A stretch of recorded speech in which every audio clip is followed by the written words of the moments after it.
Magandang araw mga kapolitika at welcome back dito sa ating YouTube channel.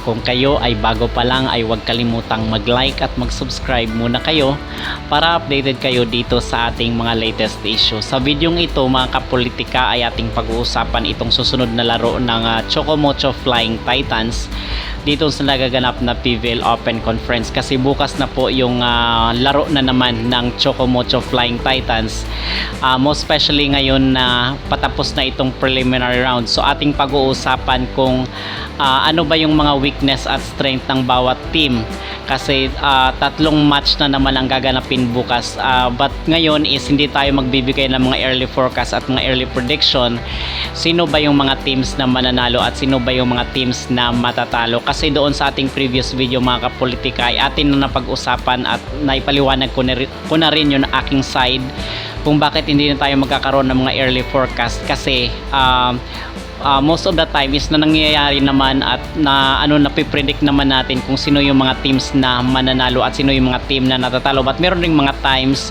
na kung saan is hindi rin nangyayari yung mga sinasabi natin mga kapolitika, most especially dito sa side ng Ribisco.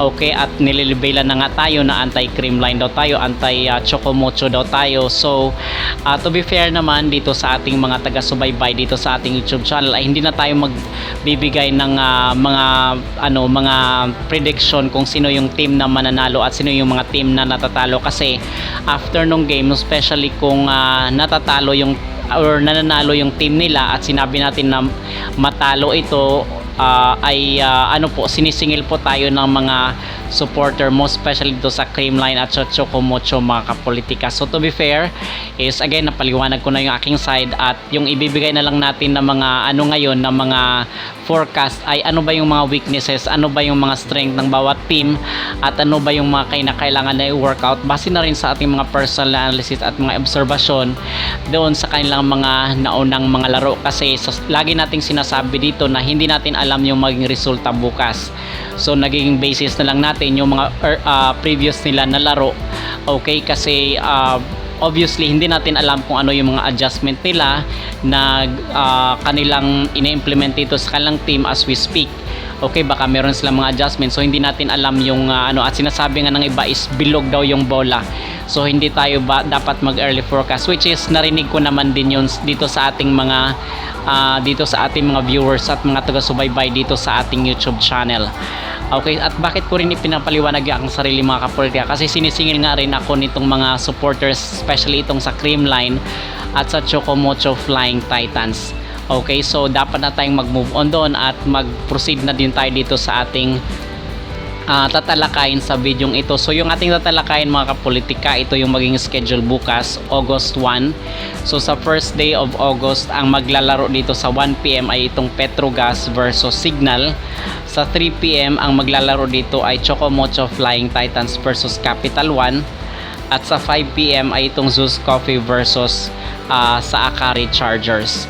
So dito sa Petrogas versus Signal, medyo alanganin tayo sa Petrogas, no, kasi malakas rin talaga itong Signal, mo especially na meron silang scoring machine itong si MJ Perez, at nakikita natin na maganda yung kanilang settings.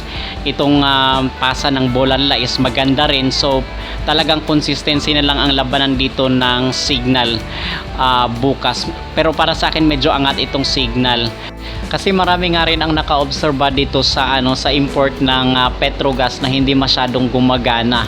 Okay, so humina na rin talaga itong kailang import na si Wilma Salas, at maybe mag-work on rin sila dito sa kailang mga local players, kasi hindi lang naman dapat import ang mag-workout dito para may panalo yung laro bukas. Okay, so dito naman tayo sa sa 5 PM na game ng Zeus Coffee versus Akari.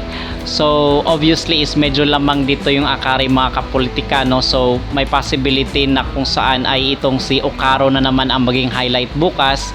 Itong import ng Akari na kung saan is laging nagpapaulan, laging 30 plus points yung ibinibigay na puntos mo, especially doon sa kanya mga previous na laro dito sa PVL Open Conference. Now punta naman tayo dito sa magiging laro ng ng Chocomocho Flying Titans versus Capital Capital One.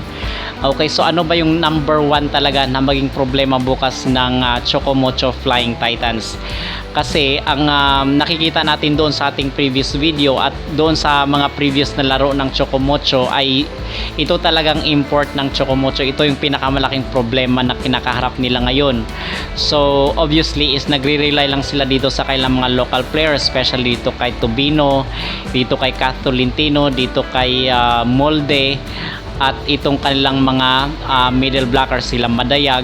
So dito lang nagre-rely sa mga local players as we speak itong Chocomocho Flying Titan. So much better na rin na kung saan is mag-focus na lang dito si Coach Dante Alinson. Pwede niyang ipasok itong si Zoe Faki, but kung makita naman nila na medyo off nga yung laro nitong si Zoe Faki, ay dapat immediately ilalabas na ito sa court kasi baka siya pa yung maging dahilan na matatalo yung kanilang koponan mo, especially ngayon na merong scoring machine itong Zeus Coffee, itong kanilang import na si Marina Toshoba. At kung itong strength naman ng Chocomocho Flying Titans ay itong kailang teamwork at itong kailang samahan, kasi kasi nakikita ko na kung saan is pag andito sa loob ng court itong import ng Chocomocho mga kapolitika, itong si Zoe Faki, nakikita ko na kung saan is nadidemotivate itong team pag hindi nakakapuntos itong kailang import.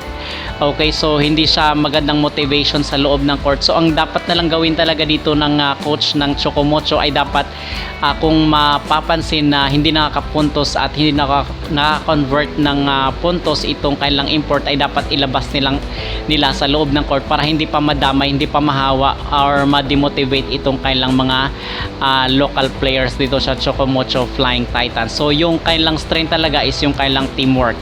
Okay, as long as magkakaroon sila ng focus at kayang-kaya lang maipanalo yung laro.